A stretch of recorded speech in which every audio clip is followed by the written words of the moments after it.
Same.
I got it. It's on now. Yep. At your service. Everybody ready? Other duties as assigned. Here we go. Good evening. This is the Ridgewood Village Council Public Workshop. The date is September 29th, 2025. The time is 7:36 p.m. Adequate notice of this meeting has been provided by a posting on the bulletin board in Village Hall, by mail to the Ridgewood News, the Record, and by submission to all persons entitled the same as provided by law of a schedule, including the date and time of this meeting. Roll call. Councilmember Mortimer. Here. Deputy Mayor Perrin. Here. Councilmember Whites. Here. Councilmember Winograd. Here. Mayor Vagianos. Here, will you all please join us in a salute to our flag?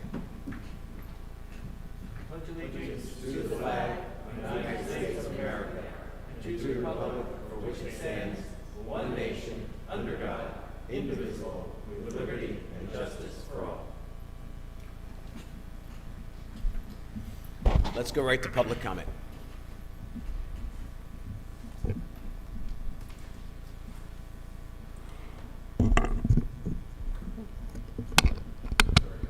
It's on? Okay. Michael No, Ridgewood resident. First, I wanted to thank the town for... Michael, if you could speak closer to the mic. Okay, first I wanted to thank the town for the sidewalk and paving project on Pleasant. It looks like they did a very nice job. The second thing I wanted to ask about is the Kensington project. I was just curious if Kensington has come back to the town with any revised plans for that property, number one. And number two, I understand that there's a legal issue going on right now that it's going to be going to court, I guess. Will that court be, will the public be notified of when the court hearing is going to be, and will they be allowed to attend and make comments? Thank you. Thank you, Michael. Who else?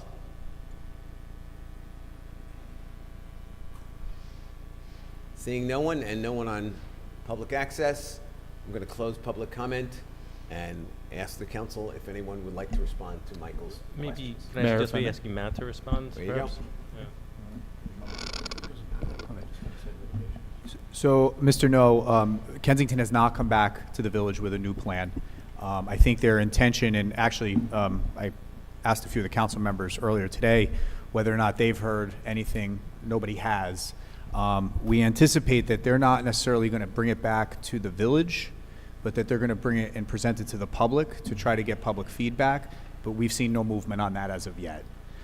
With regard to the legal action, it's my understanding, and Matt can correct me if I'm wrong, before this actually goes to court, per se, there will be a mandated mediation involved? Mm-hmm. Yes. And it is in litigation, as you note, and it's just starting, it's just beginning. Mediation is part of the process before there's a final determination. Mediation will just be with the parties. So if it does go to trial, certainly I think we can make sure that the town notifies the public about when the trial dates are and the like. So. And that'll also include the filings with regard to fair share housing, not just those filed by Kensington. Right. Fair Share Housing is the statewide advocate for affordable housing. They also filed in the lawsuit, so it's getting busy. Anybody else? Good. Keith, manager's report? Thank you, Mayor. First, I want to apologize for not being here last week. Had an unexpected family commitment that came up, but I want to thank Heather, our very able village clerk, for filling in and running the meeting last week. So, Heather, thank you for that.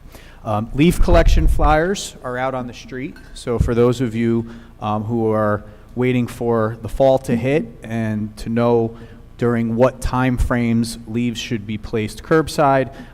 The outline is on the back. There's also a QR code on this year's flyer that you can scan with your phone so that you can get the information to your mobile device, and it is also being uploaded to Recycle Coach. Also coming in the mail in the next few days will be a flyer about Ridgewood's open space referendum. Earlier this year, the council authorized a ballot question for the November 4th ballot, proposing that the existing open space trust fund levy to be increased by 1 penny per $100 of assessed property value. That would have an average impact on the average residential property owner of $35.64 per year more than what they pay to open space currently. So we encourage folks to read through the brochure, familiarize yourself with the ballot question.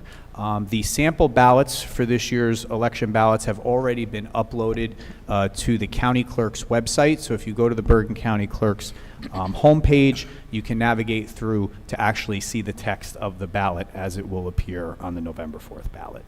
As Mr. No indicated, we are in the process of winding up some of our road resurfacing.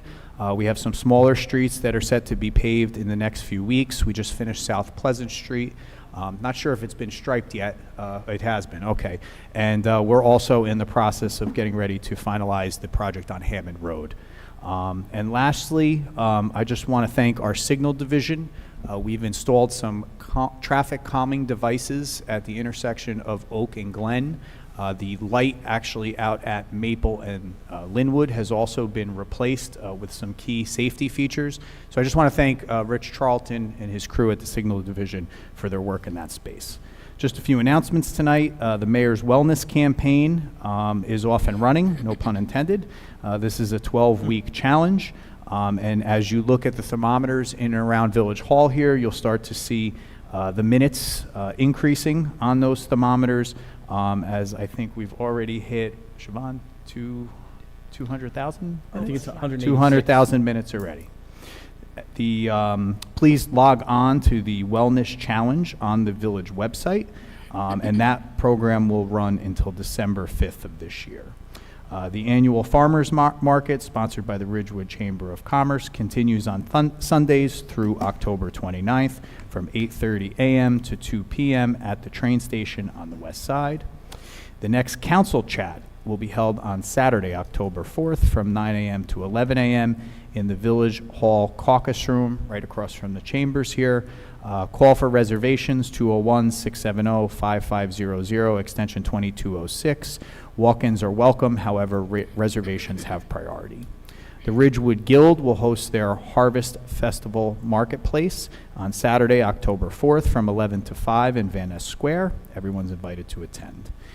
The Ridgewood Health Department will hold their annual flu clinic on Tuesday, October 7th down in the Youth Center, first floor of Village Hall, from 10 a.m. to noon. Please call Valley Community Health for an appointment at 201-291-6090.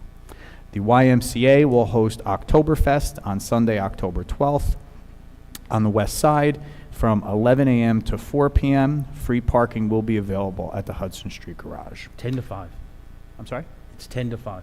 Oh, okay. The Village of Ridgewood all offices will be closed on Monday, October 13th in observation of Columbus Day. The recycling center will also be closed. There'll be no curbside bulk pickup refuse that week. And lastly, our upcoming Village Council meetings. October 8th is a public meeting. October 22nd is a work session, November 5th is a work session, and November 12th is our public meeting for November. All begin at 7:30 p.m. And that concludes my report, Mayor. Thanks, Keith. And let's go to council reports. Frank? I don't have to jump in this time.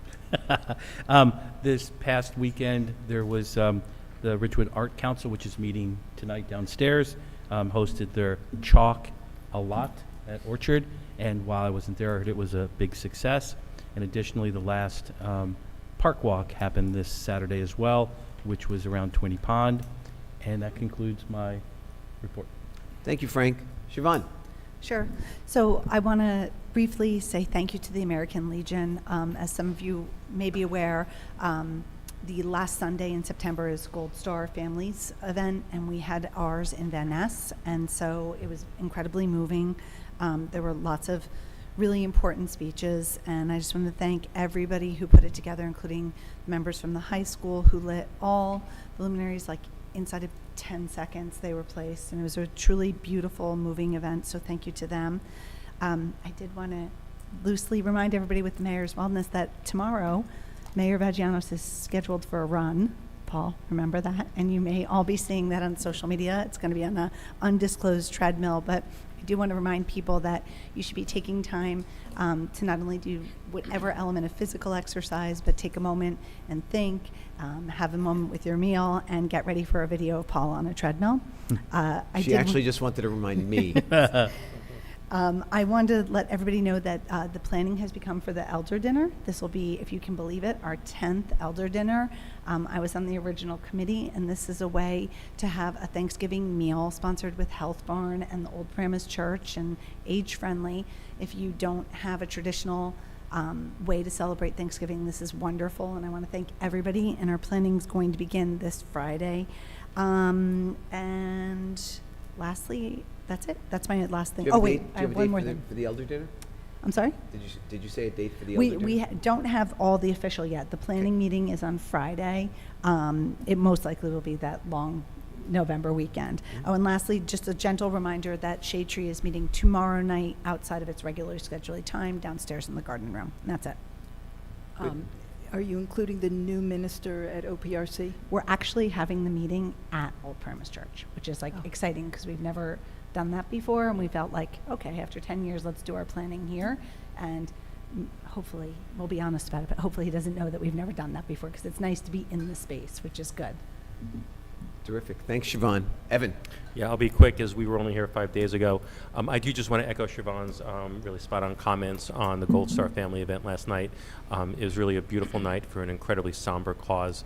The Legionnaires did a tremendous job reminding us of how much thanks we need to give to these amazing families who have given everything for all of us. Also, the high school students did an amazing job making Van Ness look as beautiful as possible. Really something I would hope that folks put on their calendar for next year, but really moving, and really appreciate the Legionnaires and the high school kids putting that together. To the members of the Jewish community, have a safe and easy fast. And I also want to thank the village for accommodating and moving the meeting tonight to Monday instead of the usual Wednesday, as Wednesday is the day, is actually the day of Yom Kippur. But thank you all for that. Thanks, Ev. Pam? Yeah, tomorrow night is Kol Nidra, and I'll be at Temple, and easy fast to everyone. The New York, New Jersey Trail Conference came at Nancy Begos' request to give an introductory training to trail maintenance at Habernickel Park. And there were well over 15 of us, and it was very interesting. If you have well-marked trails, people stay on the trails. And staying on the trails is important for the undergrowth, for the health of any park.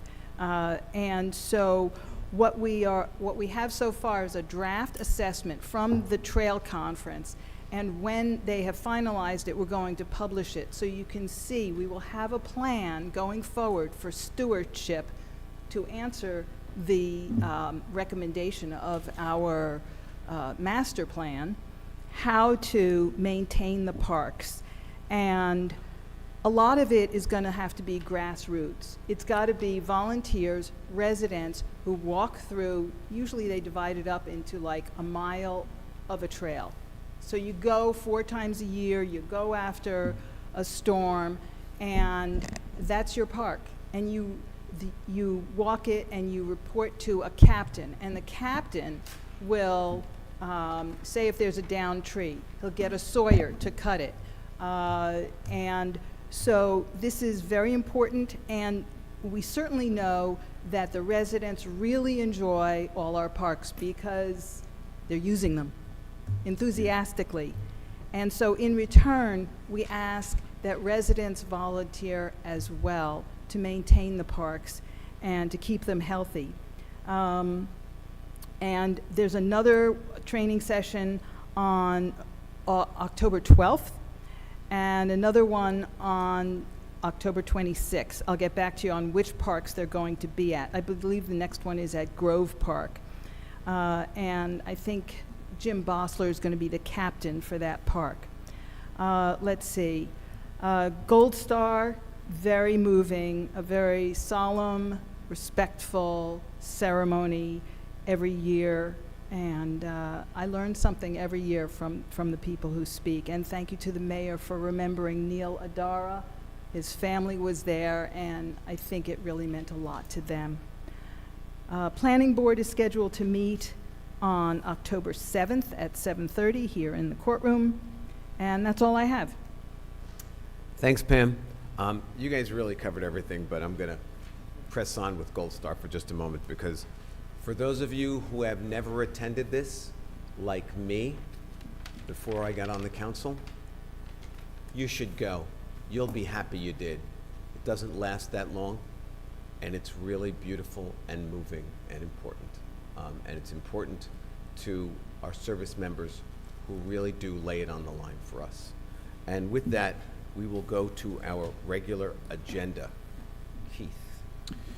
Thank you, Mayor. Tonight, our first presentation is from the Ridgewood Business Alliance. I know Stuart was a little under the weather tonight, so I'm going to turn it over to the Deputy Mayor to pinch hit here. Yes. Okay. Council members, you have in front of you our work plan, which includes the mission statement, and also our proposed budget. And so for the people out in the audience, the Ridgewood Business Alliance is a public-private, nonprofit entity, and we will be applying for 501c3 charitable status. We now have 13 members on our board. We are looking to add more board members from outside the Central Business District and from nonprofits. So our mission statement is, as many of you here have already heard, the Ridgewood Business Alliance's mission is to energize and enhance the business environment of the village through marketing, branding, economic development, advocacy, and select capital improvements. It's committed to promoting and maintaining the village as a prime destination for the residents, organizations, and businesses. Let's see, and we are also supposed to maintain the historic character of our village. So in terms of marketing, we're trying to promote the shopping, dining, and events in town, making Ridgewood the premier destination in northern New Jersey. And then as to economic development, we want to make it easier for the businesses to operate in Ridgewood. And that includes, among other things, assisting property owners to attract and retain a diverse mix of tenants. There are 17 things that a special improvement district can do under the statute, and we hope to take advantage of those responsibilities and powers. In terms of capital improvement, there are many things that can be done to improve the look of buildings, their facades, the signage, lighting, directional signals and maps and that sort of thing. We also would like to help the businesses in terms of things like removing snow from sidewalks, maintaining the mulch in the tree wells, fixing the bricks in the sidewalks. Which of these things the Board of Directors decides to do is up to the Board of Directors. It's not directed by the Village Council. The Village Council's job here is to look at the budget and decide whether to approve it or not. That's really the extent of it. And the statute requires that the Board of Directors be more than 50% composed of commercial property owners.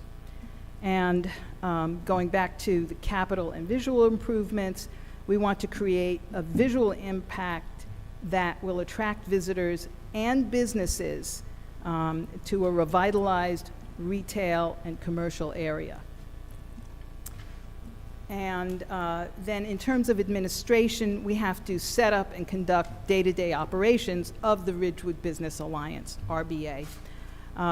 So we are already looking at office space, we're opening a bank account, we're dealing with insurance, and so a lot of what we do, we're hoping you will be able to see. The improvements that we do should be visual, at least in the beginning. But there are a lot of things that you won't see either, advocacy, things like that. So the benefits of a special improvement district should be that everyone sees a more inviting and vibrant community. The businesses should benefit from increased foot traffic and consumer activities, and the residents also will benefit in terms of a walkable experience and, we hope, improving the value of everybody's property.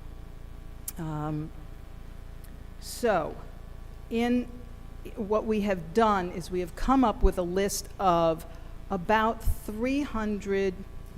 over 300 commercial properties, and they can be mixed use with apartments as well.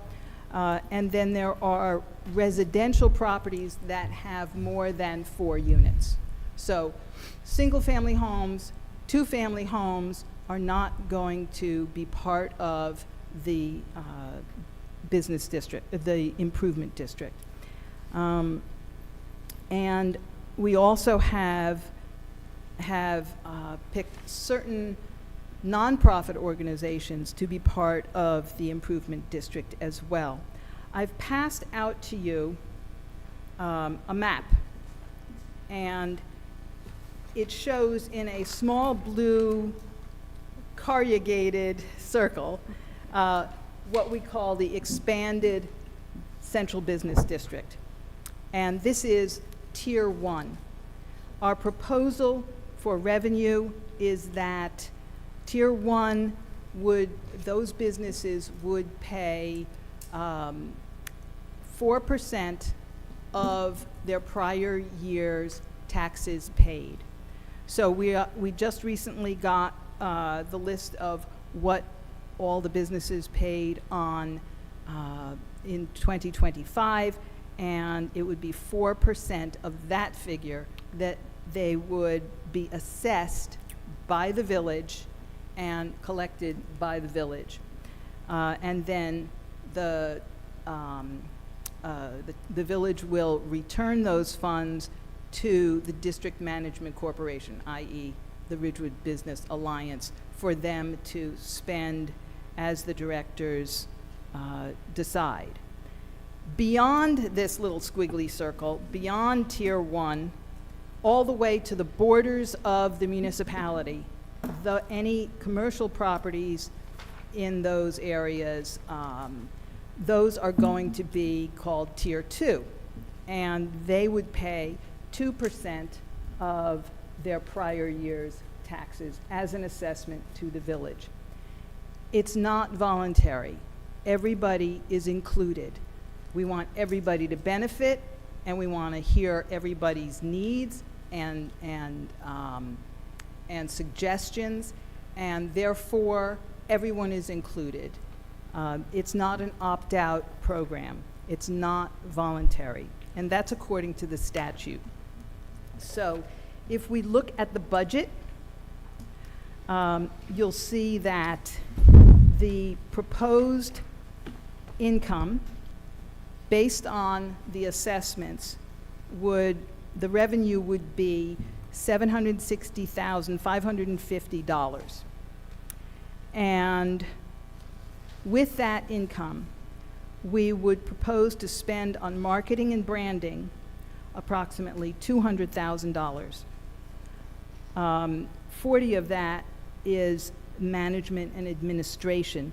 Our consultant told us that with respect to administration, the costs of that have to be spread over each of our goals. So you'll see that that is sectioned out here. Then as to economic development, we're planning on spending $170,000. And with regard to capital and visual improvements, we are looking to spend about $216,000. And then as to administration, that would be about $170,550. So the total expenses net out to $760,550. And we don't have to spend all the money. We could carry over some of it to the following year. And what we've learned from other special improvement districts when we went to visit other towns is they said, start small. So we want to start small and start visual. And if anybody has any questions about this budget, let me know. As she looks at me. I want to start by saying thank you, Pam, for all the work that you've done on this. You know that I'm very, very much in favor of the Business Improvement District. I do have some questions, though, because as you said, the one oversight that the council has is on the budget. So to me, that's our one check and balance here. So that's why I really want to dig into it a little bit. Mm-hmm. And the number one thing that to me is, like you said, there's currently 13 members of the board, which is the minimum to make it fit the ordinance. However, that unless something's changed, we currently are still looking for people to represent the non-profits as well as the tier twos. Yes. And so to me, that's concerning. Like I think this is great. It's a great start. However, like at some point we're going to have to approve the budget, and to me, I want to hear from the people that aren't represented to see what they think of it before, as a council, before a vote for it. Mm-hmm. So that's number one. And number two, that as I guess as I'm going to change my number two here, Pam. That I looked at the map and like how did we come up with this, because it doesn't map what I think most people would call the central business district.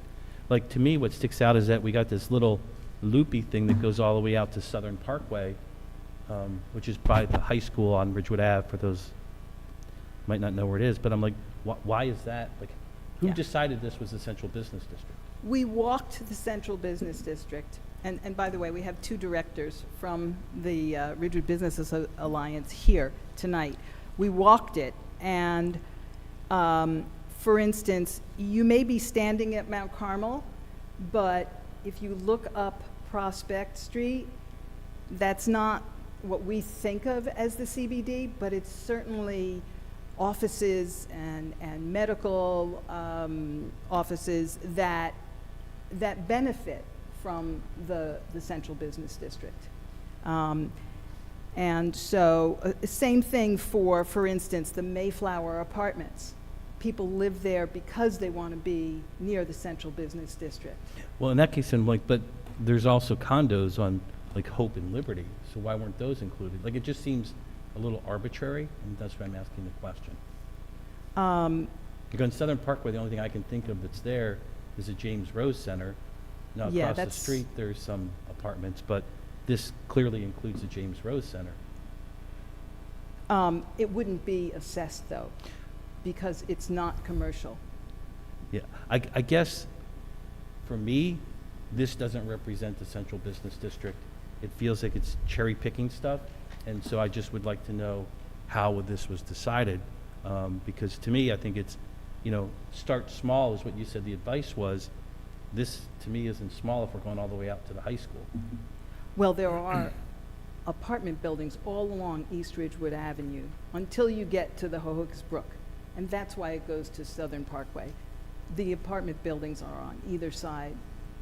Again, no disrespect, but then why is not the condos that are right there included, which are between Irving and Liberty? The heritage homes are included. No, there's condos that are there. I don't know the name of them, but I'm telling you, Yeah, but the condos, that's part of heritage, the heritage community. I don't believe that's correct. There's a separate condo association. There is, yes.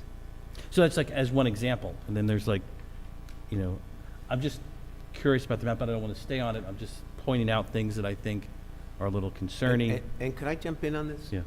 Because you have two other members of the board of directors Yeah. here, which is Pam and I. Sorry.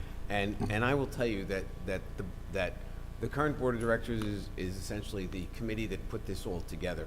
And we spent 2 years going through every facet of this. And I don't know how many months we spent, but it was at least a couple, on mapping this out. And it took a lot of time to figure this out. And it is not cut and dry. It is not, oh, well, here are the clear lines of demarcation, that there are. And there was a lot of discussion, there was a lot of disagreement, and ultimately there was agreement. And so you don't have the benefit of all of those discussions as to, for example, as Pam pointed out, an office building that is not in part of the traditional central business district is located there because it's a good location to have an office, because it's a couple of blocks from the central business district. So there's a lot that went into this, and again, I'm not saying that you are right or you are wrong, because believe me, we discussed all the pros and cons of this. And there were a lot of people who spent a lot of time, whose opinions I respect, whether I agree with them or disagree with them, who came up with this. So looking at it in a postscript and saying, yeah, I don't know if this should be in or if this should be out, is as arbitrary as anything. I'm just saying that if you look at it, it doesn't seem to have, it seems beyond the scope of what I would guess 9 out of 10 residents would consider the central business district. And I heard the deputy mayor say that they should start small. And so I put a big question mark there. Gotcha. So my view on that one point, I think what it comes down to is I think we're calling it the CBD. It's really not the CBD. It sounds like this is really the Right. product of judgment. Extended CBD. Right, it's sort of the product of judgment, and I take some comfort, because I do share your concern, Frank, I take some comfort in that the people that came up with this map are the people that are going to be most affected. They're business owners who are the ones who are actually going to be on the hook for paying for this.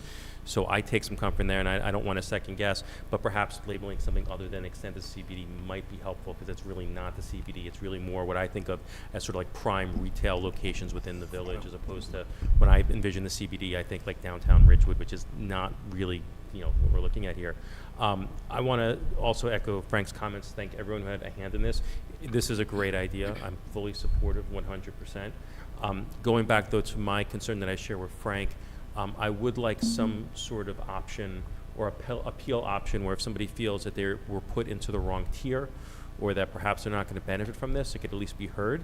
I understand the free rider problem, and I agree completely, we can't have free riders here. But if there is, say, like a nonprofit or somebody who says, I'm an accountant, second floor somewhere, I really shouldn't be in tier 1, I should be in tier 2. There's some due process afforded them where perhaps they're heard, Pam, by the group. And I understand that because it's a tax issue, they'd likely have to come to us, but I'd want the benefit of your, I think of the Alliance's views on whether or not they should get some relief or not get some relief. But I'd like to see some sort of due process in there so individuals could have a hand if they feel like they were unfairly zoned or included in this group. But again, that's a small point, and I think in a much larger project. Again, I'm fully supportive of this, and again, just want to thank you, Pam, Paul. I know we have some directors tonight for your leadership on this. I think on balance, this is a great idea. Well, but then also, like, to be represented, the best way to do that is to have members on the board that represent the not-for-profits. Yeah, that's a And- great Yes. point as well. Yeah, so Right, I and just, we have reached out to a couple of nonprofits and asked them, please, send your representative. Similarly, with Tier 2 businesses, we're reaching out to them as well. And I'll get back to you on that. And to both your points, I actually had a similar question. Pam was kind enough to meet with me to walk me through some of this before we came out here in public. I know I had questions about assessing against some of the against the rental apartment buildings, and I know you had mentioned that you have representatives right now from some of the ownership of those rental apartment buildings. Yes. And again, that gives me, that gives me a lot more faith in the wisdom here, and and allows me to maybe take some comfort in not sort of second guessing individual decisions. So I would certainly agree with Frank on this and encourage you to expand the board to include as diverse a population of businesses as possible. And again, have that due process clause that I was talking about. Yeah. Our bylaws do allow for 17 board members. Right now, we have 13, so we have room to expand the board. Yeah, and I don't want to be the good idea fairy, but maybe somehow mandate that some of the 17 have to be from a certain set of either Tier 1 or Tier 2, so you're ensuring you're getting. And again, I don't want to be the good idea fairy and just throw a bunch of good ideas out there and say, all right, you guys go figure it out. But that one might be worth, a little bit of time in saying at least 5 of them will be held by people in Tier 2 or something like that. And just so everybody knows, when the ordinance was set up, it identified on a separate schedule the properties that were going to be involved in it. It's just a matter of when you're in your conversation about it, and I was just going to talk to Pam afterwards, we don't refer to it as the CBD, we just refer to it as the Special Improvement District. Yeah, that's better. I think it's a very good point, because that is confusing. so, because the next step after this is that we're going to have to vote on the budget.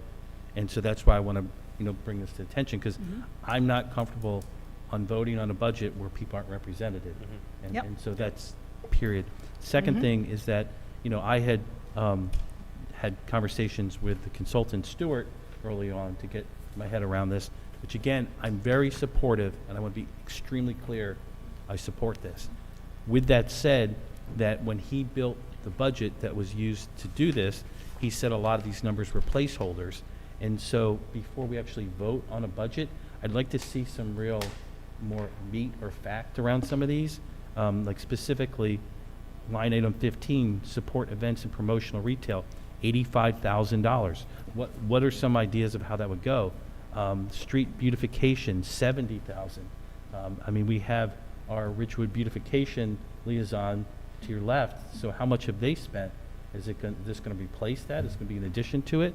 And then, again, it's all great stuff, so I'm not trying to pick it apart, but it just feels like this is the same thing that we saw when we were getting introduced to the whole idea of the SID, and the numbers haven't really changed that much. So I'd really like to see, before we actually vote on it, some real numbers, and so we can identify how potentially the money would be spent.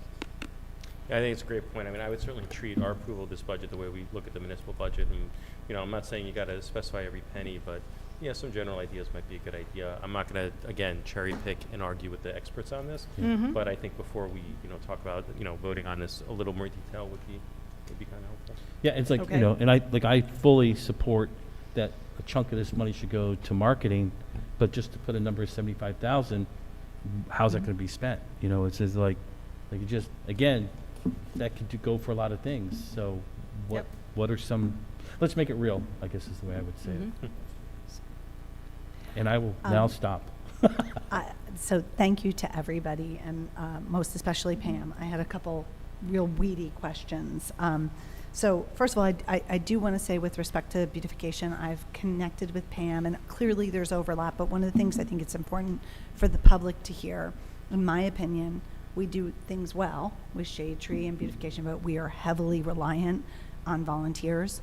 A significant number of our volunteers are getting older, and that is hard. It's hard to pull together. So you had me at mulch when I read the thing. I was like, oh, thank goodness I can maybe not mulch. I did have some questions on the budget and where you guys were.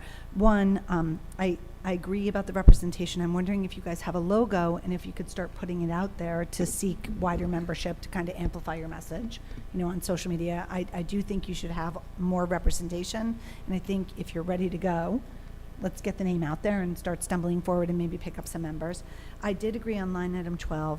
I think the marketing and web and social media advertising, 75,000 is a lot. I don't know if you guys are going to be creating your own content and paying for content and then promoting it, but web services are a little lower. So that was one question. There's two separate things. There's actually the messaging that you create and then the promotion of the messaging. The promotion of the messaging, in my opinion, is a little higher. I did see printing and postage for $1,000. I'm hoping that's just could be eliminated. I'm hoping you'll be paperless. The bylaws, I do agree there should be an appeal process for a hardship. I haven't seen them, but outside of just the person refusing to pay, there are situations, particularly with businesses like gardening, that might have a seasonal. And then lastly, my last question was with the person, which I think the salary is very competitive and very good. Do you have someone in mind? We have a job description, but we have not published it yet. Okay. And lastly, I know this has been a lot of work. If you need any of my help, logos, anything, I'm here to be helpful. Great. I don't want to be a member, but if you need any help, if you need any free services, we do have a lot of talented interns who work on the economic development of Main Street, and the more we can do to increase foot traffic and help the businesses, relieve them from some of this, better. So if you need anything from me, let me know, and just congratulations. It's very exciting to see it this far. Thank you. Anybody else on this one? Good. Okay. Mayor, our second presentation is from Ridgewood Water. I'd ask Director Calby to come forward. As everyone knows, we are well past the halfway mark with regard to our PFAS treatment facility build-out throughout the service area. We are slated to be wrapped up with the entire $150 million investment by the end of next year. So Rich is here tonight to provide a status report on each of those projects, where we are. And I believe we only have one remaining contract to award, and then all of the PFAS facility treatment contracts will be underway. So, Rich, I'll turn it over to you to update both the council and the public. Correct. Good evening. So we were here about a year ago on September 4th giving this very update, but certainly a year has passed and we have a lot of good news to report. And I want to thank Mr. Kazmark for pushing for this presentation and getting this information in front of you tonight. So this is the PFAS construction update that's going to focus specifically on the 12 treatment facilities that are being built to filter out PFAS from our drinking water.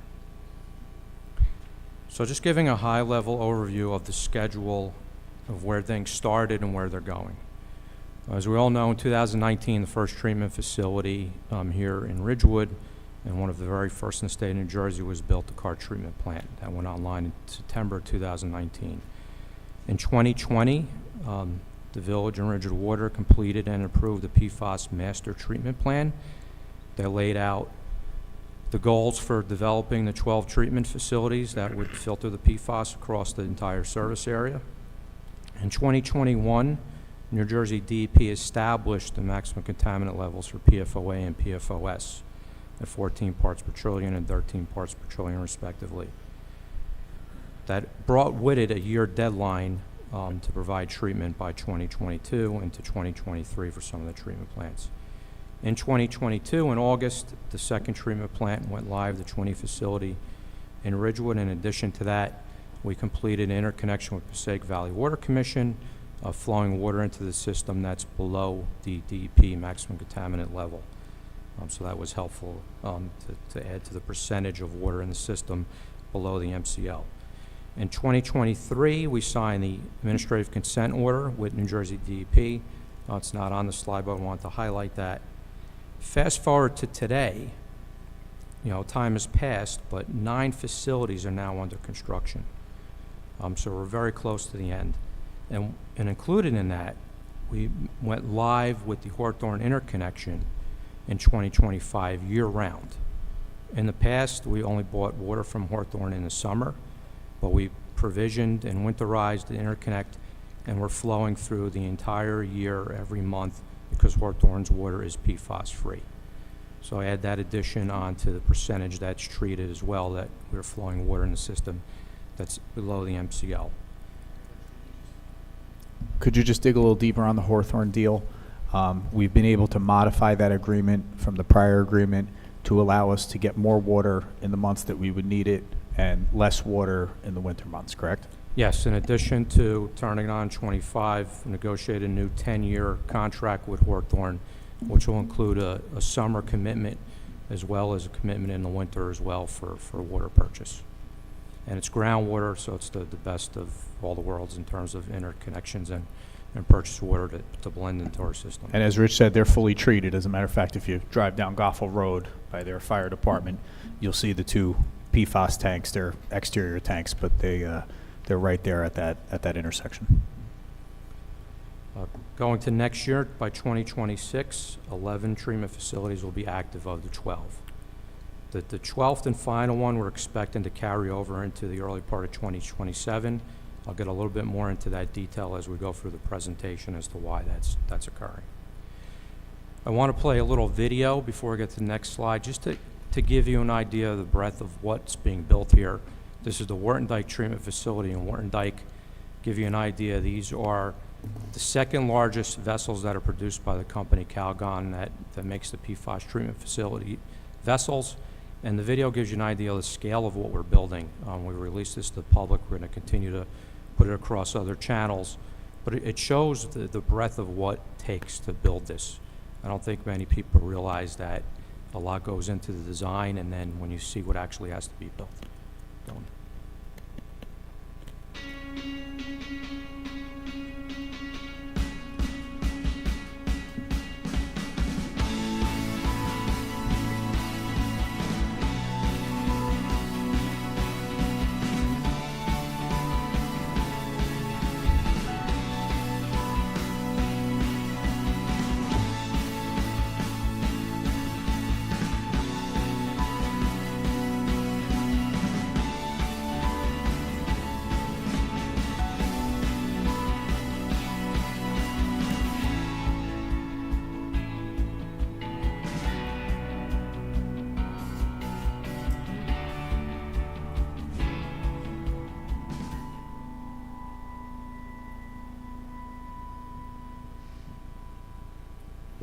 Thank you, Dylan.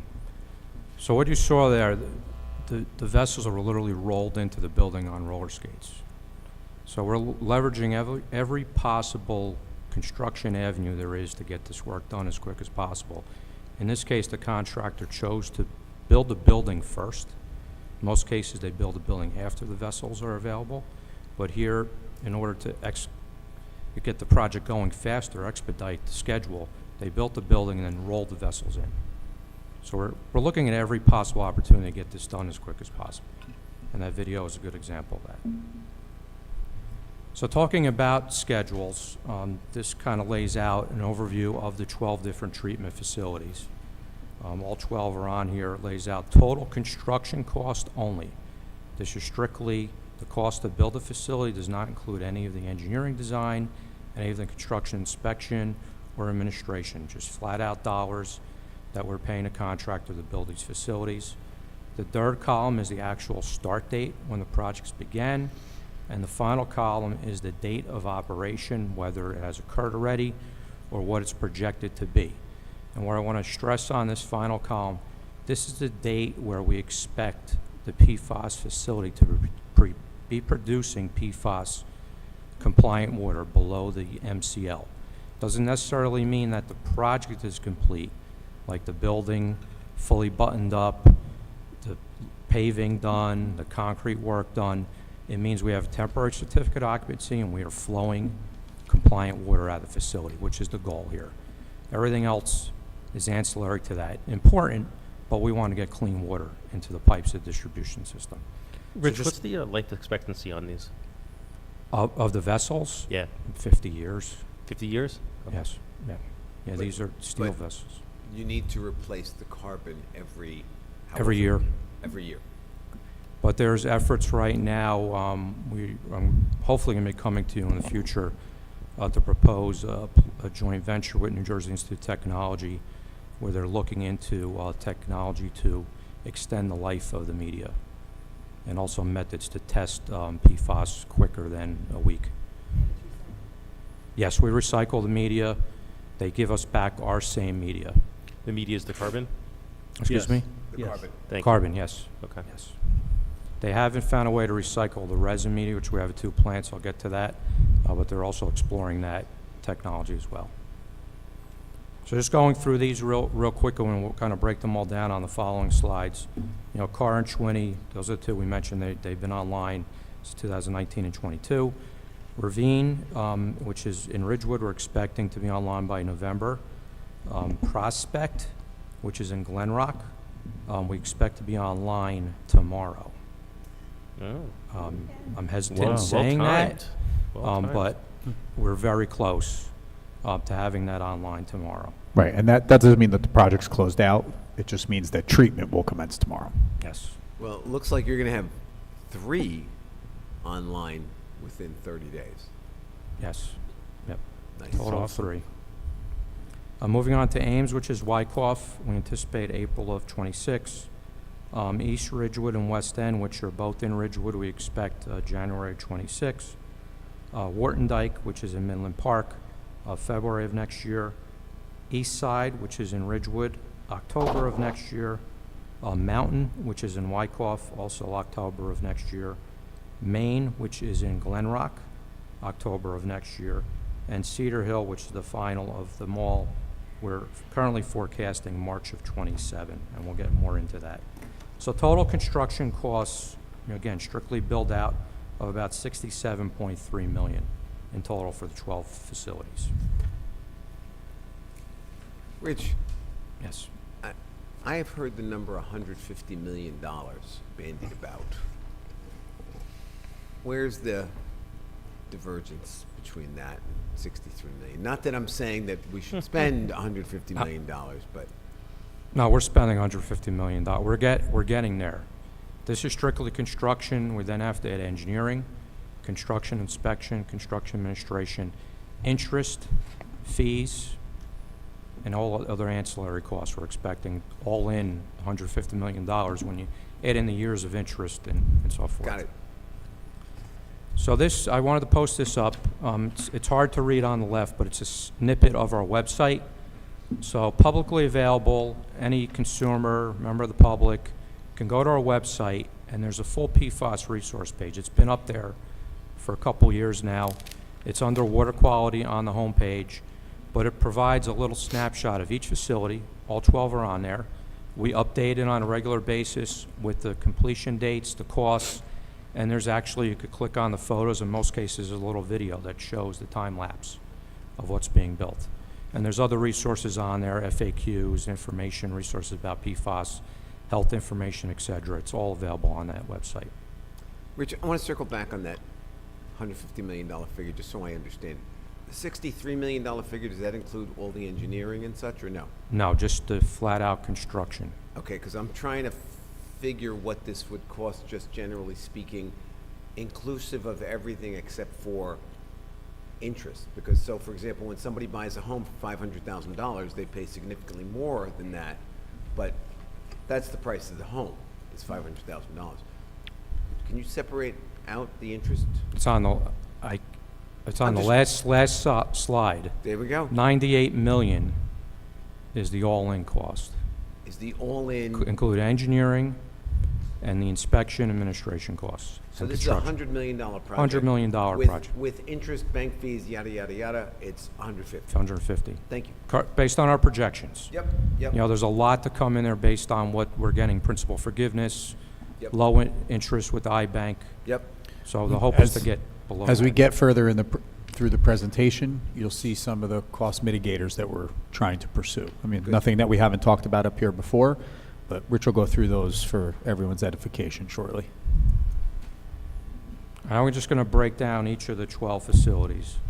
The first two, again, Carr and Ridgewood, Chwinney, which is also in Ridgewood.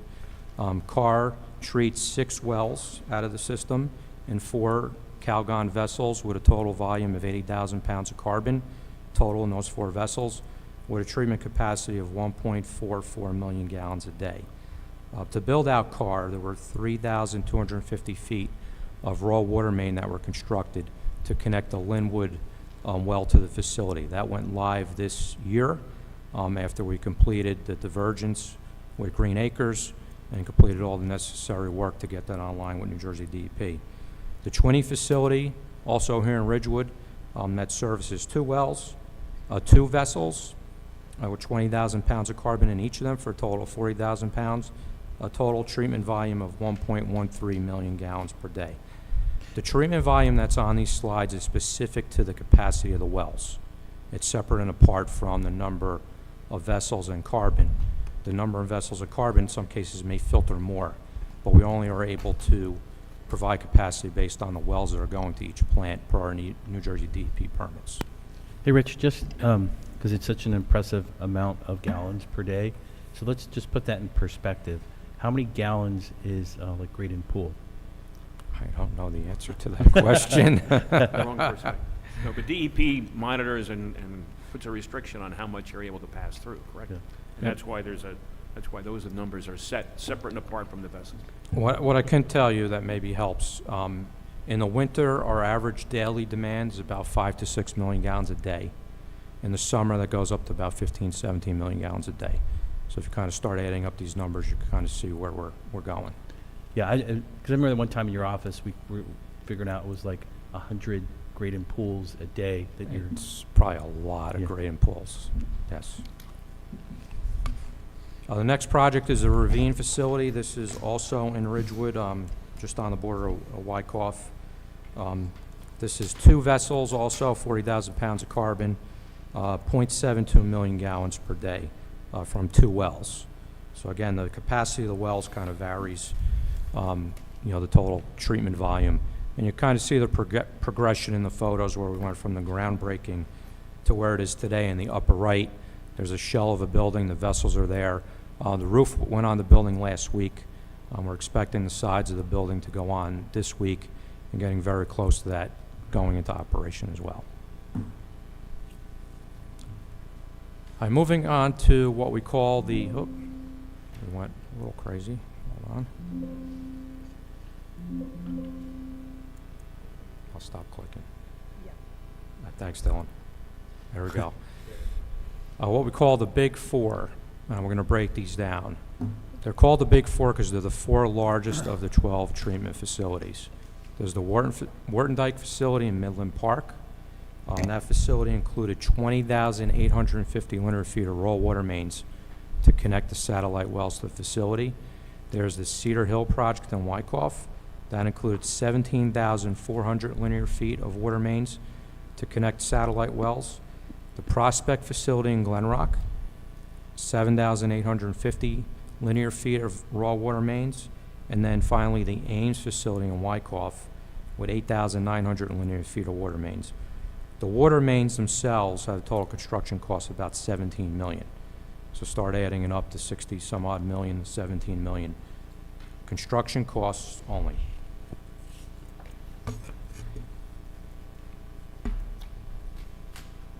Breaking each of these down, the first, the Prospect PFAS treatment facility. This is treating 6 wells and a total of 8 vessels. There are 4 trains of 2 vessels each, 160,000 pounds of activated carbon with a treatment volume capacity of 2.9 million gallons a day. We expect tomorrow's activation, 4 of the 6 wells will be active, 2 of the 4 trains will be active and will be online, with the remaining 2 wells coming online in the months to follow. Next project is the Ames facility in Wyckoff. A total of 6 vessels treating 7 wells, 120,000 pounds of carbon with a treatment volume of 2.16 million gallons per day. This is the most expensive house on the block in Wyckoff. It had to be built as a house to replicate the community that it's in. It's right up against residential homes, and also to meet the requirements of cultural resources from New Jersey DEP, because the site is culturally significant based on its age. The Wharton Dyke facility, the third of the big four, this is in Midland Park. This treats a total of 10 wells, but in only 4 vessels. But as you could see in the video earlier, the vessels are double the size of the other facilities. 160,000 pounds of carbon at this site, treatment volume of 2.9 million gallons per day. And you could see the progression there as well. The upper right corner is where what the building looks like today. After those vessels were rolled in, the doors went up. Those doors are removable. In 50 years, if they have to replace the vessels, those doors come out. They could pull them out, put new vessels in. The Cedar Hill facility, the final of the big four. This is 9 wells. It's treating in 4 vessels a total of 200,000 pounds of carbon with a treatment volume of 3.6 million gallons a day.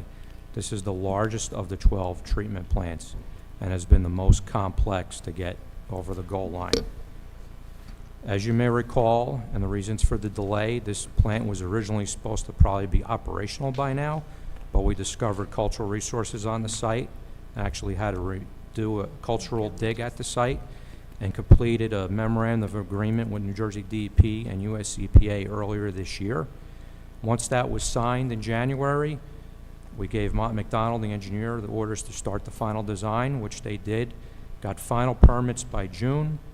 We got authorization from New Jersey DEP and the I-Bank to go out to bid, which we did and advertised, received bids in August. And as you know, we had to reject those bids, and now we're back out to bid again and expecting, based on that schedule, that it's going to move us into the beginning of 2027 rather than the end of 26, just for this singular plant. The remaining 11 be done before the end of 2026. Moving on to what we call the resin ion exchange projects. These are the 2 plants that will be built with resin media as opposed to carbon media. And the reason for that, these sites very constrained in terms of space. Resin vessels are much smaller than carbon vessels. The one facility, the East Ridgewood, is right in the middle of a parking lot behind 2 office medical buildings across from the duck pond on East Ridgewood Avenue. You've probably seen it. So there's not much space there. These are renderings of what those facilities look like. But diving into a little bit more detailed of each one. The West End facility, this is in Ridgewood. And you can kind of follow the progression around to the top right is where it is today. The brick is up. There's the opening for the vessels, and then that will be covered by a garage door.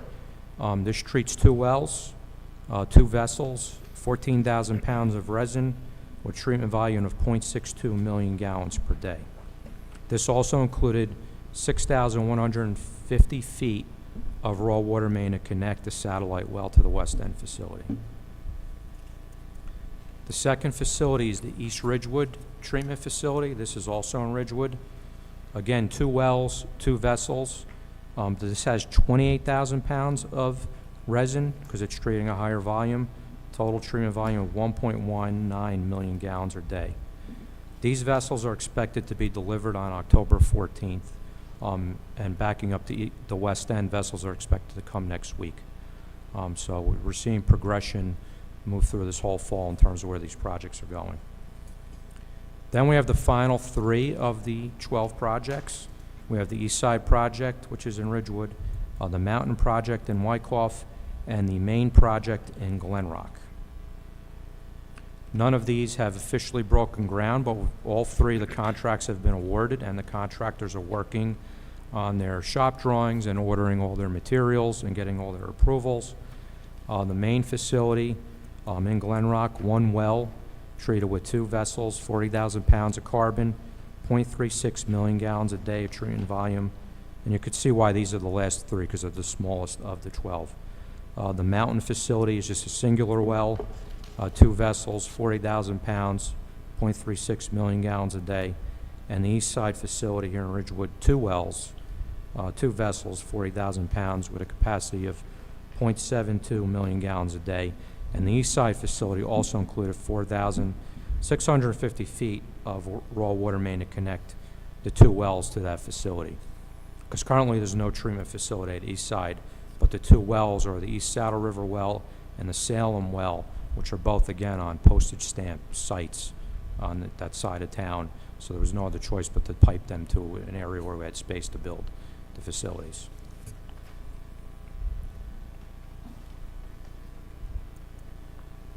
So kind of getting to where this all goes in terms of costs, and this is a similar slide to what we did last year. In 2020, when the master plan was complete, it had estimated all-in costs of construction, engineering, inspections, administration at $89 million. That was May of 2020. Inflating those numbers to today's dollars is about $117 million. Based on our current projections, based on the 11 projects that have been awarded, the engineering, construction, administration, inspection contracts that have been awarded, and including, in addition to one tonight, we're expected to be around $98 million in costs that will be incurred, paid out at the end of these projects by the end of 26, first quarter 27. Adding on top of that will then be determined total amount of fees, interest, and other ancillary costs. But what will offset that is everything that the utility and the village have been doing to pretty much overturn every possible stone avenue to get money to offset these costs. I was going to show a slide that was going to create a very pretty graphic of that, but we're going to save that to come. It was hard to produce for today. We're trying to create a vessel, a replica of a vessel, showing on one side the total cost, on the other side how much we are bringing in terms of recovery and offsets. And to give you highlights of what that is, we have in pocket already confirmed $2.8 million in a federal grant from Congressman Gottheimer's office that we received 2 years ago. We've been collecting on that as construction is completed at Ravine. Every month when we get a pay application, we submit it to the federal government. They approve it, then Mr. Rooney goes in and draws it down from their reserve, and those checks have been coming in. We just got approval on a $1 million grant in the state budget. On tonight's agenda, there's a resolution authorizing that grant. We got notice last week that it has been entered in the state grant system, SAGE. So all signs are that we're going to get that money too, and once we start incurring costs on the main facility in Glen Rock, we'll start receiving that money. In addition to that, we have been guaranteed interest forgiveness on several of the loans with the iBank, which I'm expecting and projecting to be in the range of $5 to $7 million. What that means, on each individual project where the iBank is committed the loan, they've authorized a certain amount of principal forgiveness as part of the American Infrastructure Act under President Biden. So it's $1 million to $2 million. That will offset the total cost. So when we close that loan with the iBank, it comes right off the top. So a $7 million project that has $2 million in principal forgiveness, the loan will only be for $5 million. And then on top of that, a percentage of that loan will be at 0% interest, 50% to 75%. The remainder will be at the iBank competitive market rate, which beats the village rate at times because they are lending out billions of dollars a year. On top of all that, we are expecting legal recovery and insurance recovery. Where do I think we're going to be at the end? Is somewhere between 20-25%, again, projections of total recovery against total cost. So will we beat that $150 million total number? I believe we will, but we have to get there. Got to get to the end of the construction, got to get the commitments in writing on all these grants. So kind of cap all this off, why do we keep stressing water conservation? And, we've been doing since 2017, but why is it so important now? Because while we've been building out these plants, we want to provide the largest volume of PFAS compliant water that's below the PFAS MCL. With only 2 active plants, soon to be 3, tomorrow hopefully, buying water from Hawthorne, buying water from Passaic Valley, Veolia Water 2, they're compliant.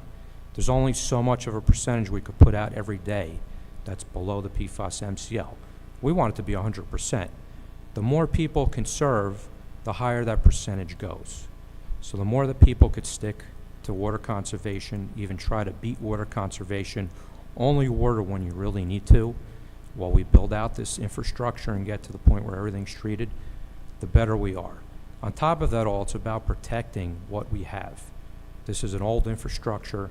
The next step is to build out that infrastructure and replace these 100-year-old pipes, find ways to move water, and to provide means to make sure we have the pressure and supply when we really need it. So the next video I'm going to show highlights that need. It's not just about PFAS, it's about protecting what we have and protecting the resources that are in our communities. And we have got the fire chief involved because, as you all saw last year, in California, even extended here in New Jersey, wildfires can happen. And what do we need to put out fires? Water. So we need to protect this precious resource so that it's there when we need it, not just to protect our public health, but to protect our community in case there's a fire.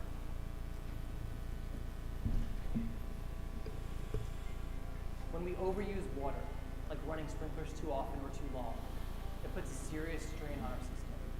And that strain can limit the amount of water available to us when we're fighting a fire in the village. While it may sound unlikely, we have seen just quickly how fires can escalate.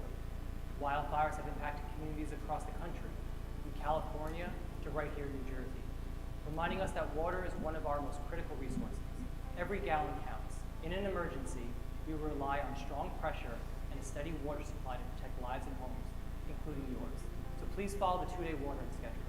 It's not just about conservation, it's about keeping you, your family, and our neighborhood safe. Thank you.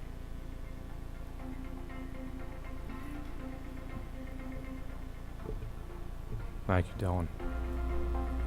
And that concludes our presentation. I want to thank the fire chief for helping us create that video. He did a stellar job, from what I understand, very few takes. Thank you so much, Rich. That was a very comprehensive presentation. We had a couple questions along the way. I know I'm going to open it up to the council, but you really answered a lot of questions and put it out to the public, and I hope that this presentation will be on our website. Yes. Yeah, thanks. So first of all, Rich, thank you again for getting ahead of this from behalf of the village. Really can't tell you how much we appreciate that and the great job you're doing. Not surprising, my question is on the money slide. It's the actual money slide, not the theoretical money slide. So can we just walk through this really quickly just so I can understand it? So the 2020 master plan said it was going to cost $89 million of outlay. Adjusting that for inflation, that would be $117 million today, which rough math makes sense to me. Our current projection is $98 million as of today, so that means we're like $20 million under budget. Am I saying that correctly? If you include the inflation, correct. Right, so accounting for inflation. Yes. And then we think that we'll hit about $150 million when you adjust for all the extra fees and interest that we're going to have to pay on the bonding we're going to do to pay for this, right? Correct. But we do think that we've got a chance of recouping, I think you said about 25%-ish, and I know that's a guess right now. Yeah, it's a projection. Right, based upon, grants and so on.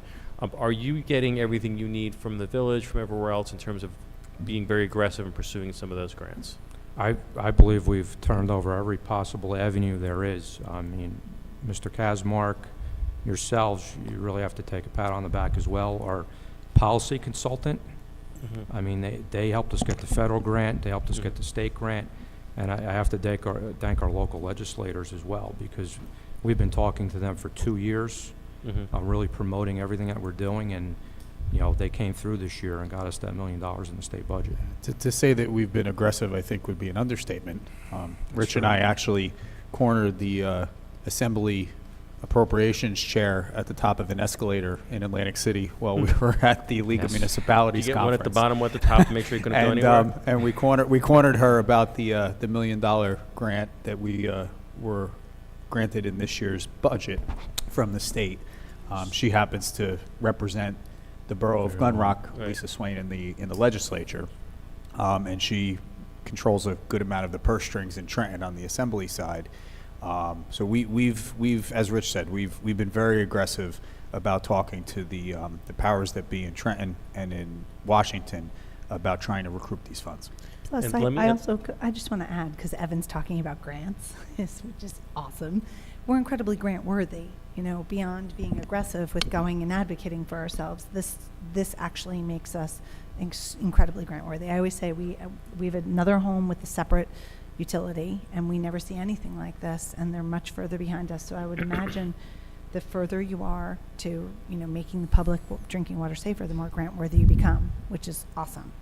Yeah, let me encourage you not to be aggressive, but to be ruthless in every dollar. Message Final- received. Yeah, final question. How did we come in under budget? What did we do where we saw some efficiencies?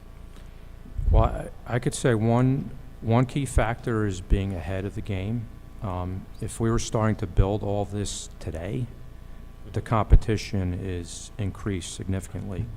Now all the big utilities have to comply because of the lower MCL limit that's been created by the US EPA. So there's competition for contractors, competition for equipment, you know, the vessels. So we got in early. Pricing on our bids was all very competitive. Some cases, prices came in lower than we estimated. That was my good. question. Yeah, how did we? It wasn't so much how we beat everybody else; it's how did we beat our own expectations from back in 2020. But it sounds like you're saying that we actually got better bids than we planned for worse pricing on the bids. We actually got better pricing, which is a function of the fact that we cut the line because we're ahead of everyone else on this. Because you were the prophet here, Rich. So again, thank you for that. Thank you.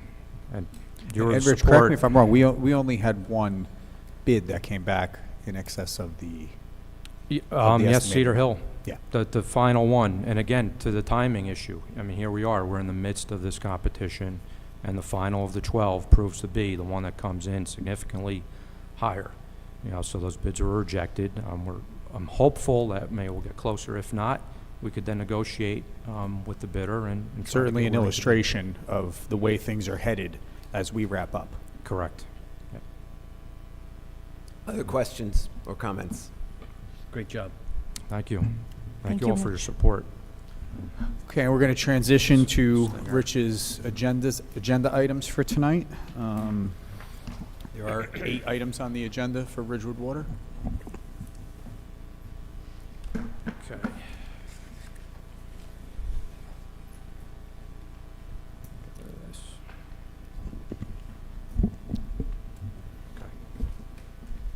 All right, so the first item on tonight's agenda is the West Glen Booster Station, Title 59 and project approval. So what this is pretty much codifying approval for the booster station that was moved forward earlier in the year to be built as part of the expansion to move water from the low zone into the intermediate zone to correct the low pressure event that happened this time last year. It's necessary in order for us to obtain our permits from the Village of Ridgewood for the electrical work. So we need to get a resolution approval from the council to give to the building department so they could execute those permits. The project will include a 16-inch submersible pump along with a variable frequency drive that controls the pump, construction of a buried meter chamber which is already in place, installation of electric service, and all the appurtenances that go with that. The service is actually in place. We just now need to run the wires off the pole to the pump and the chamber, installation of new piping and valves and fittings, which are also complete, and the installation of bollards to protect the equipment along with fencing and landscaping to screen it from the area. All electrical equipment will be above ground. Everything else that's described here is below ground in a buried chamber. The plans are on file in our office. Be happy to share them with everyone who likes to view them.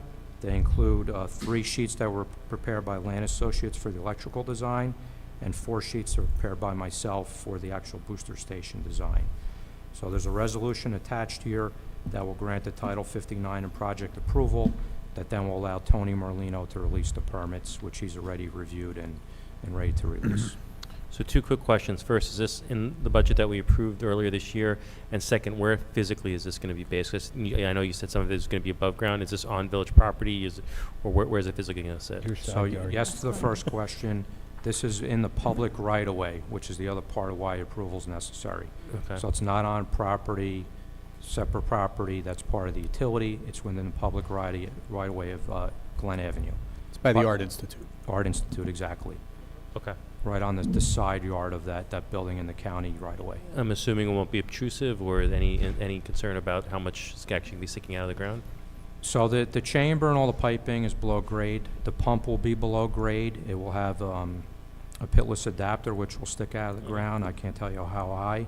But the electric equipment will be mounted on a concrete pad. That's the part that people are going to see. But the plan is to fence that, either with slatted fence or landscaping in front of the fence between the sidewalk and where the electrical equipment is. Is that going to be under the trestle? No, it's before the trestle. Got it. On the Ridgewood Art? Art Center side, correct. And the intent is it's taking water from that low zone there and pumping it up the hill into the intermediate zone. Good. And again, this project, I just want to remind especially the public, this project is a direct response to the boil water advisory we had a year ago, last September. And this was the Hatch McDonald recommendation from the engineering firm as to how to correct that problem prospectively.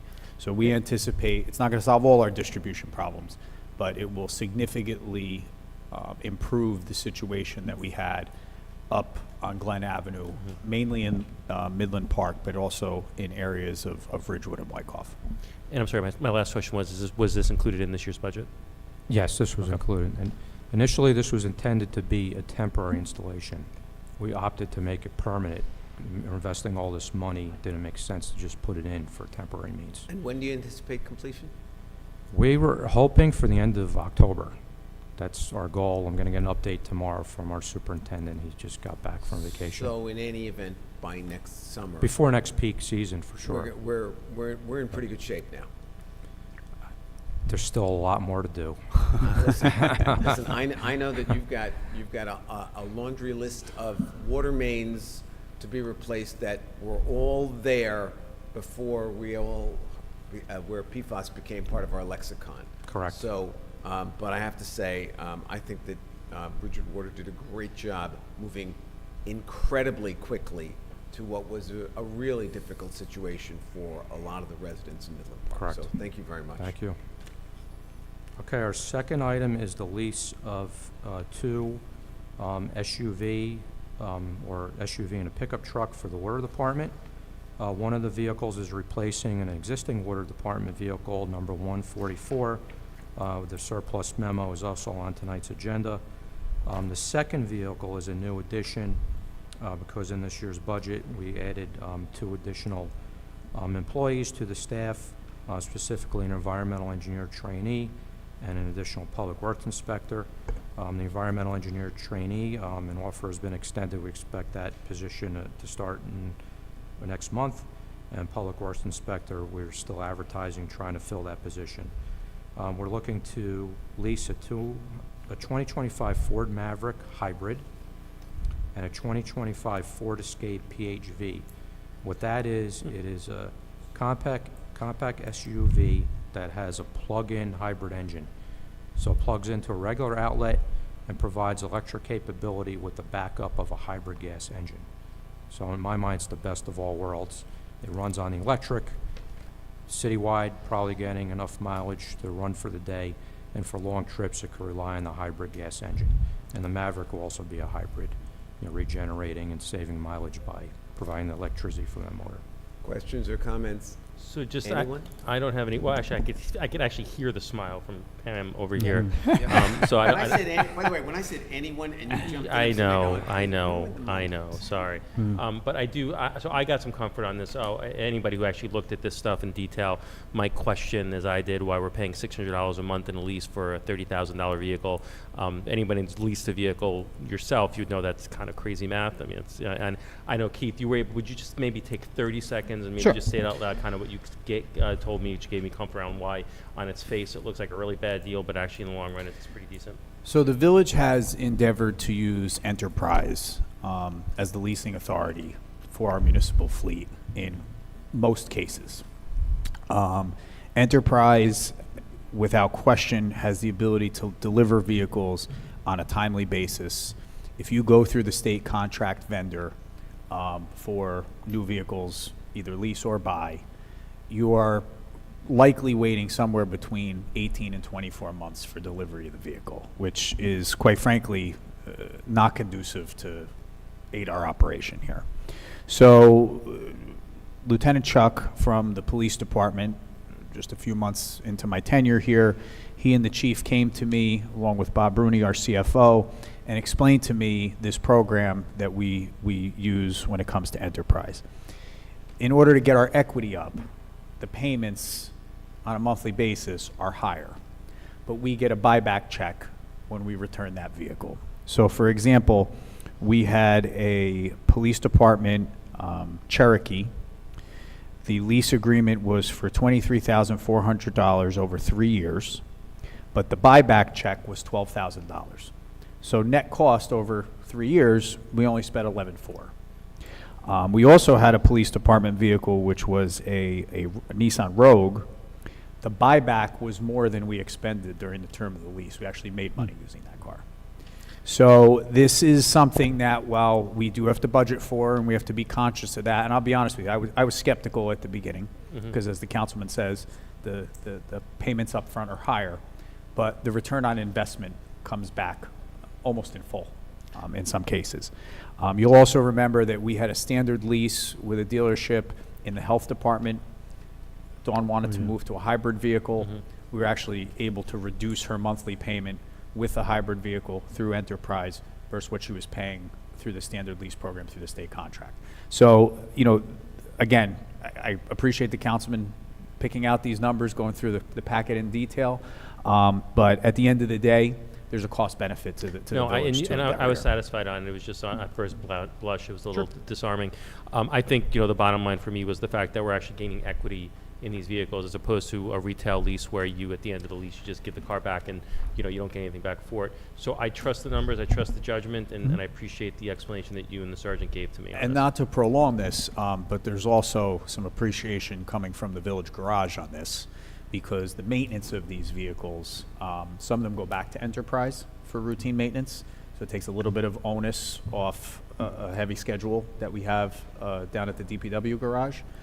In addition to the fact that the rotation of leases cause for less serious maintenance to be addressed internally. So there are a lot of advantages to this, but I appreciate the need to explain it so folks understand the numbers.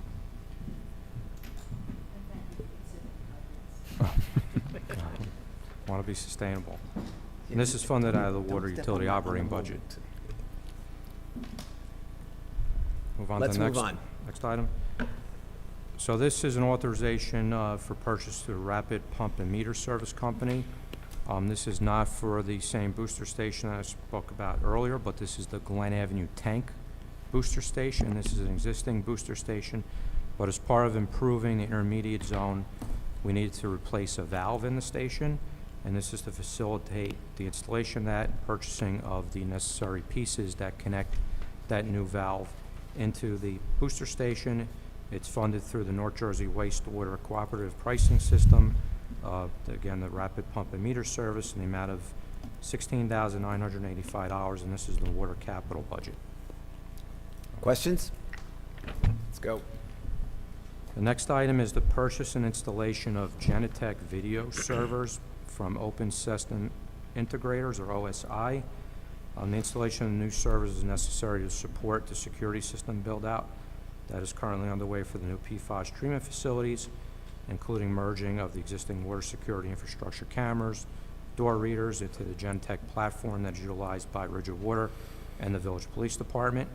Earlier this year, you approved the improvements for at least 4 treatment facilities, 4 new video cameras and doors.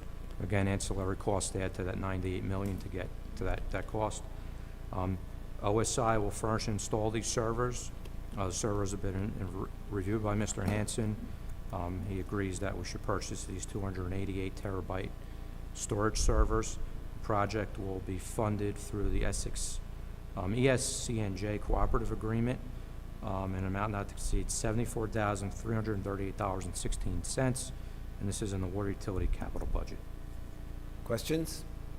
Let's go. The next item is a change order for the purchasing of additional cold water meters. These are the meters that are in every home in the service area. At this time, we're looking to increase our allotment for this year by an additional $40,000 with Rio Supply. The necessity for the addition is that we have an influx of meters that were found to be either stuck or what we call frozen.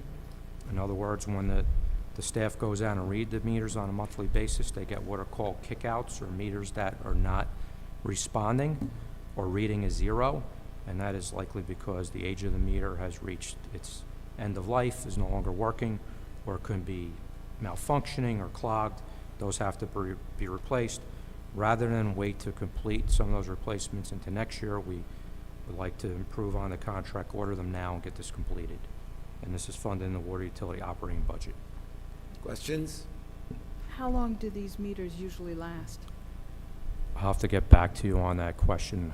I think it's 5 to 7 years, but I'll confirm with our customer service department. Okay. Good. Let's go. Next item is professional services. This is change order number 1 with Mount McDonald for the Big 4 PFAS treatment facilities. Back in March of '23, the original contract was awarded to Mount McDonald. This is for the construction, inspection, administration of those 4 biggest treatment plants: Wharton Dyke, Cedar Hill, Prospect, and Ames. Originally, the anticipation was that those projects were going to be built across an 18 to 24 month schedule. Now, based on starting in August in '23 and finishing in March 27, we're looking at 43 months. So we need to extend that contract. They are estimating an additional $653,000 to cover the ongoing construction, administration, and observation services for those projects.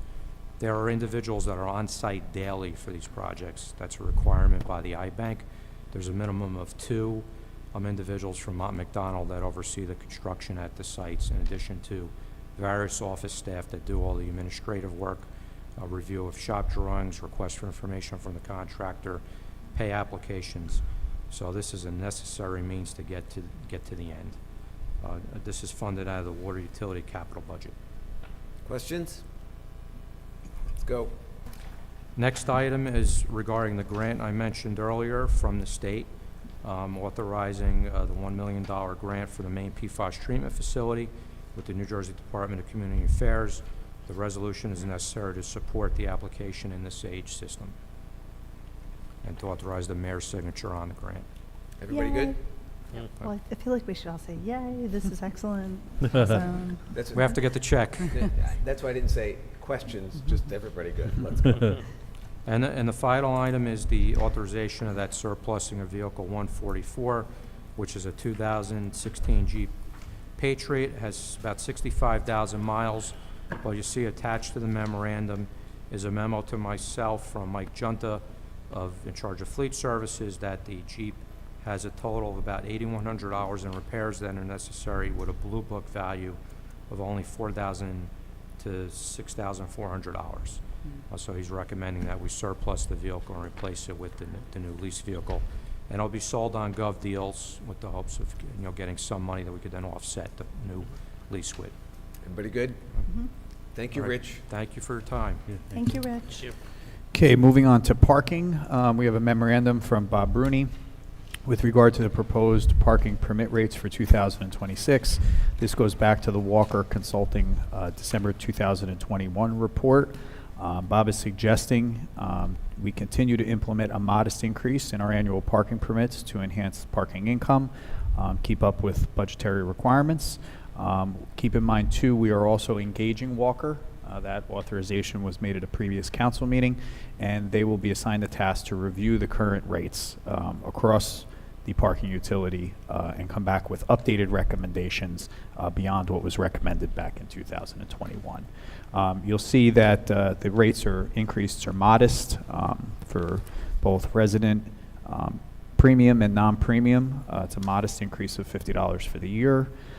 When it comes to hourly rates for meters, there actually is no increase on the meter parking recommended for this adjustment. Questions? Any questions? Let's go. So you're saying, like, since this is the firm we're hiring, that these rates may change next year based on the Right, recommendation. Bob's basing this recommendation off Walker's 2021 report, but based on the comprehensive parking study that we're going to be endeavoring to do with Walker again, those will change once that report comes due. Okay.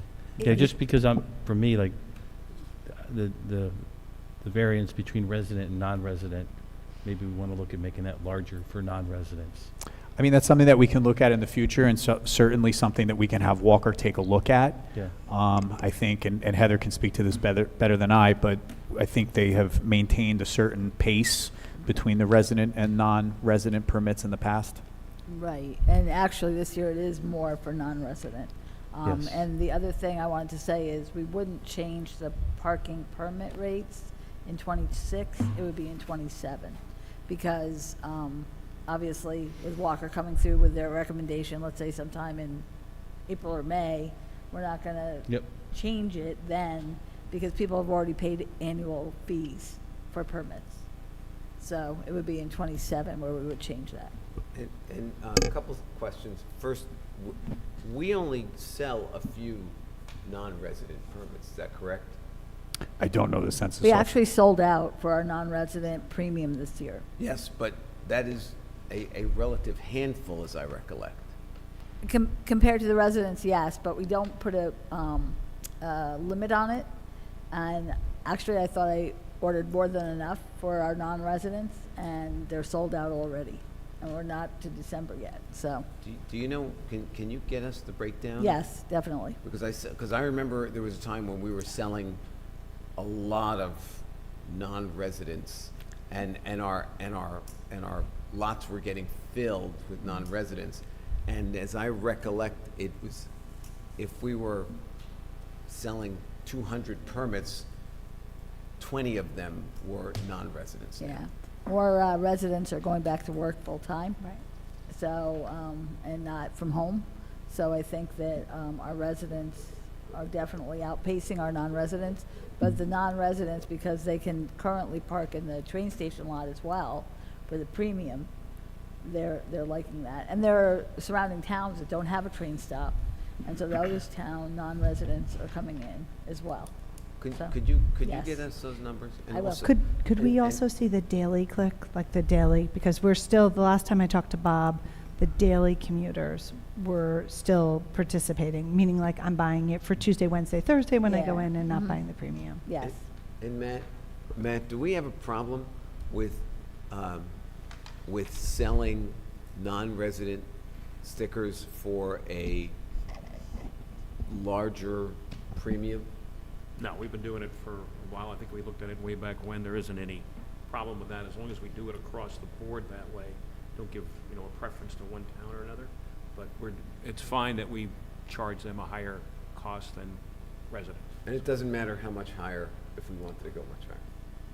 No, I mean, there isn't any restriction on it from a Any legal standpoint. restriction? Yeah, is there's what no the legal restriction. Okay. I think the argument is that the resident is subsidizing it through their property taxes Right, as no, well. that's So fine. that's Fine. that's why you don't have a legal Just want issue. to make sure. No, I completely agree. That's why, to me, it's a privilege to be able to park here, and I want to keep it low for our residents and higher for out of town, and I especially want to make sure that any resident that wants to get it can get it. Yeah, I agree with Frank completely on that one. Let's go. Good. All right, the next issue is a recommendation for a extension of the fire zone on Beverly Place. As everyone knows, at the intersection of Beverly and Hermance by Ridgewood High School, we created, through the efforts of our engineering department and the police department, a roundabout. As we went out there and had a meeting with Fire, PD, the school district, Public Works, Signal, it was determined by the fire department that we should extend the fire zone on Beverly by 21 feet. So we'll be going from 53 feet to 74 feet. There's actually a photograph attached to the memorandum. So Chris, upon the recommendation of the fire department, is recommending that we extend that fire zone. And that's because our vehicles are longer than they used to be? No, I think it's because of the way the roundabout works. They're looking to just extend that line down further so that there's a circumference for a fire apparatus or an ambulance to be able to get through easily. I actually drove by this intersection today, I was picking up my daughter, not just for this, and I saw exactly what they were saying, and it makes all the sense in the world. As you're coming around the roundabout, you need more space to get a bigger car through. Yeah. If there's a place to park in that area, They'll park. that spot will be taken. So that's why the fire department's looking for this. Okay, next item is under budget. This is the award of contract under the Educational Services Commission, New Jersey contract for CCTV and access control system. This memorandum comes from Lieutenant Chuck in the police department. They are looking for an appropriation to replace and upgrade the fire safety doors at Village Hall, creating new CCTV access control system at Ridgewood OEM headquarters, replace all the existing outdoor call boxes at Village Hall, fire headquarters, and at Station 31, as well as add panic alarm systems for off-site office employees at sanitation, fleet services, and the Ridgewood Fire Department. We are currently maintaining a $2 million security system running over 300 points of contact village-wide. This, again, is going to be purchased off the school co-op, and it's going to be awarded to Open Systems Integrators Incorporated of Hamilton, New Jersey, not to exceed $190,000, and this is, funds are available through various approved capital accounts. Questions? So, just if I understand correctly, some of it's coming from operating accounts, and that would be like the software, and others. Yeah, is that's coming from capital. that's only the OEM, sanitation, fleet services, and fire departments for the panic buttons. Okay. Everybody good? Yep. Let's go. Okay, moving on. This is a change order to add a monitoring well at the Village Fleet Services Division down at the DPW garage. This is in connection with the underground fuel tank storage replacement that we just completed a few months back. That award was made to Betts Environmental of Butler, New Jersey, for just over $769,000. During the excavation of the fuel tanks, an unknown tank, 350-gallon tank, was located there. And in response to that, our LSRP is making a recommendation that we install a monitoring well so that we can continue to monitor that in accordance with DEP regulations. Total for this change order is $46,955, and the money's available in the capital account relative to this project. So how long do we monitor for? I think that'll be determined by the LSRP. We're still monitoring at the Hudson Street garage all these years later. So it really comes down to whether the testing comes back as there's some sort of abatement, and then based on the DEP regs, the LSRP would recommend terminating the monitoring. Okay. Good. Okay, the next two items are new shared service agreements for the styrofoam densifier use at the recycling center. The first is with Franklin Lakes, and the second is with Washington Township. Just Very good. exciting. Yeah, great job on getting Good job, Sean. another shared thing. service. The yeah. next Yep. is a memorandum from Carol Balkowski, our Director of Communications and Special Projects. She actually worked with Ridgewood native and local artist Mary Zisk, who generously donated 6 5-art prints to the village manager's office for display there. Total value of the donation is approximately $180.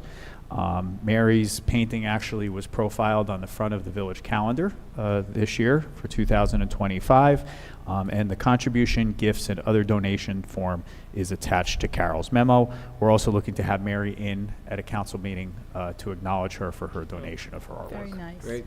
I think this is wonderful. So Yeah. I like her job. work. I love her work, and I just want to say the first time many of us saw her was at an art show at the stable, and she's amazing, and she also is grandmother to wonderful dogs. If you've never seen photos of them, you should look at them. Okay, the next is also a donation, this one from RBSA for improvements to be made to Upper Hawes Field. The RBSA has presented a field renovation plan with the intent of improving the Little League field at Upper Hawes. that this was presented or will be presented to the Parks, Recreation, and Conservation Board at the meeting tomorrow night. As the premier Little League field within the village, it is heavily used through the spring, summer, and fall, and now requires a complete renovation to restabilize the playing surface for safety and adhere to the regulation league standards for play. We are looking to John Redman of New Jersey Sports Fields from Edison. We met with him out there. We're going to accept this donation in the amount of $56,300. And the contract will be directly between RBSA and New Jersey Sports Care.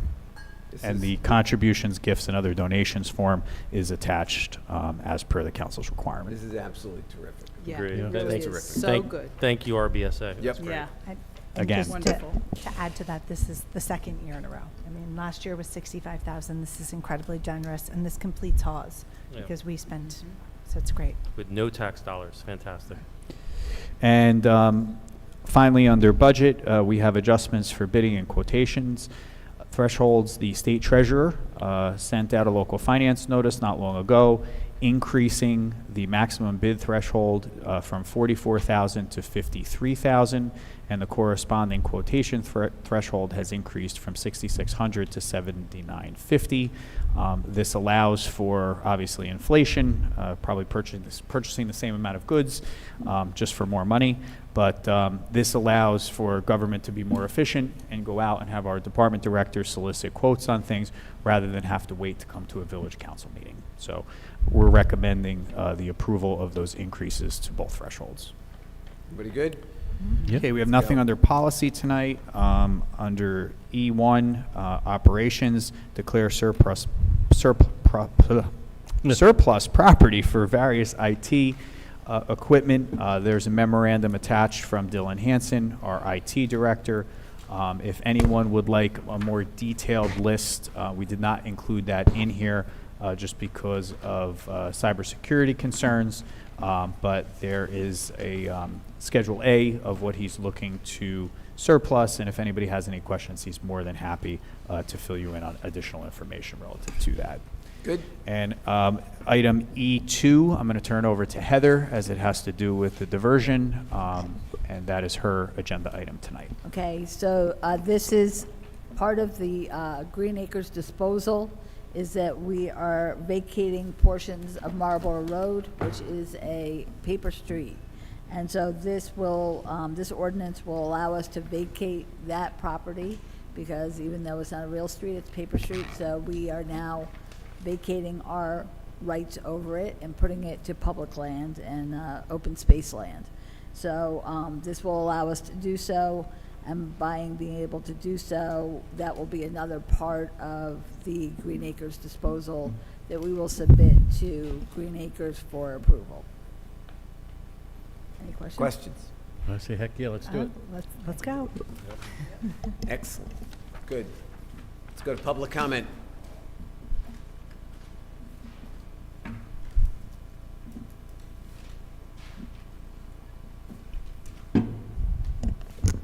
Good evening, Mayor and Council. Ann Loving, and I am a resident who pays my taxes.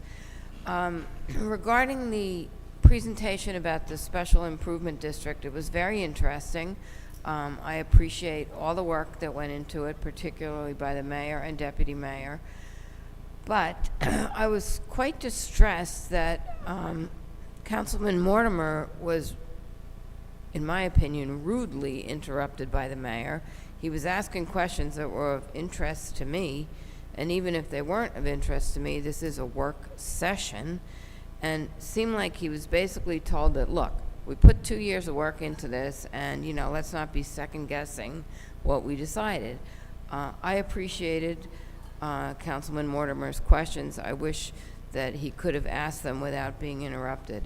And I'd like to remind the mayor that you have often chastised members of the audience by saying, we, that is you, don't interrupt and you listen respectfully. Well, you did not do so to your own colleague tonight.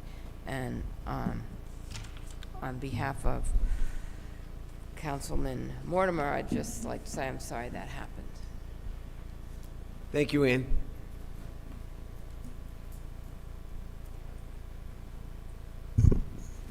Hello again, Michael No, Ridgewood resident. I wanted to ask a question on the open space increase. I've heard two conflicting pieces of information about what the money's going to be used for. So the first piece said for the acquisition of properties, and the second thing I've heard is that it can basically be used for almost anything, including turf fields. So I'm just curious which case is correct. The second thing I wanted to say was I was very impressed with Mr. Calby. I spoke to him before the meeting about the whole PFAS, and he told me that there's a lot of old pipes that have to be replaced, so I hope you can keep that in mind. And the last thing I just wanted to ask about, I forgot to ask about before, about Kensington. I was just curious, did the planning board actually make a recommendation about that zoning change? Does anybody know about that? Thank you. Let's wait till we finish. Thank you, Michael. Anybody else? Seeing no one, I'm going to close public comment and turn it over to the council to respond. With respect to the S1 overlay, I think that's what you were referring to. Yes, that came before the planning board, and each member of the planning board voted in favor with conditions, with concerns. So it did go before the planning board. And what was the other thing? Oh, open space. Open space acquisition. I did ask, okay, my understanding, since I used to be on open space, is the statute allows for acquisition, use of those funds, and for maintenance. And development. And development, right. And debt. Building a pavilion or whatever, yes. And I did ask about artificial turf. Could we make this a referendum on spending the increased funding on all those matters except for artificial turf? I asked our village attorney about it, and he explained no. And Matt, if you want to elaborate on that. Well, that wasn't the question, but I'll answer it anyway. The use of the funds with the if the referendum is approved, and the use of the funds for open space, it's controlled by statute. But when you write the referendum has to be neutral in essence, and not necessarily direct anybody one way or the other as to what it is. But the referendum also restricts that you can't say anything other than what the statute says, because the statute allows you to use it for these certain functions: acquisition, maintenance, development. And those are basically the three things that you can do. You can't be specific to say, if you do this referendum, the referendum is to acquire this parcel but not that parcel. You can't be that specific in the referendum. The referendum is strictly for the open space funds, and you can't talk about it any further than what the permitted uses are in the statute. Matt, and could you just clarify, is that our ordinance, our statute, or is it the state? Well, we don't have statutes, we have ordinances. This is a statute, so it's a state law. Yeah, and that's what I was trying to get at. The So state, so Wait, just could I just say one thing before? We do already have this, just to be clear. We do already have an open space. So the question isn't whether we want to establish something new. It's whether we want to increase the value.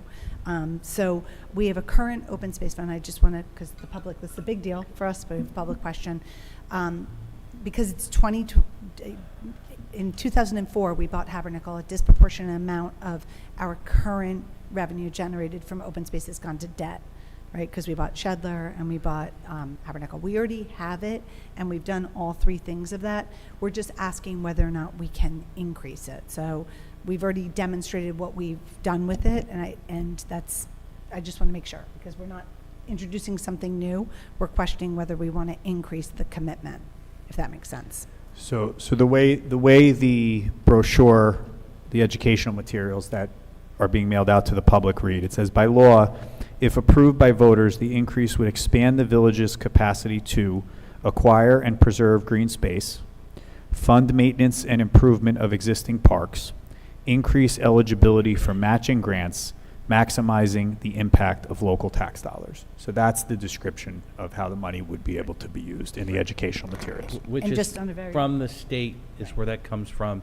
And the last thing I want to say is that Open Space meets the second Thursday of every month, and I would encourage you to come to one of those meetings, and then you could hear about the wish list that they're putting together of how they'd like to acquire new property. And on a financial level, we still have remaining debt from the 2009 purchase of Shedler, because we haven't paid that off yet. I was going to say, but to directly answer the question, it sounds like we're being advised you can't put conditions upon the money. It's for open space or it's not open space, so we didn't have that debate. Anybody else?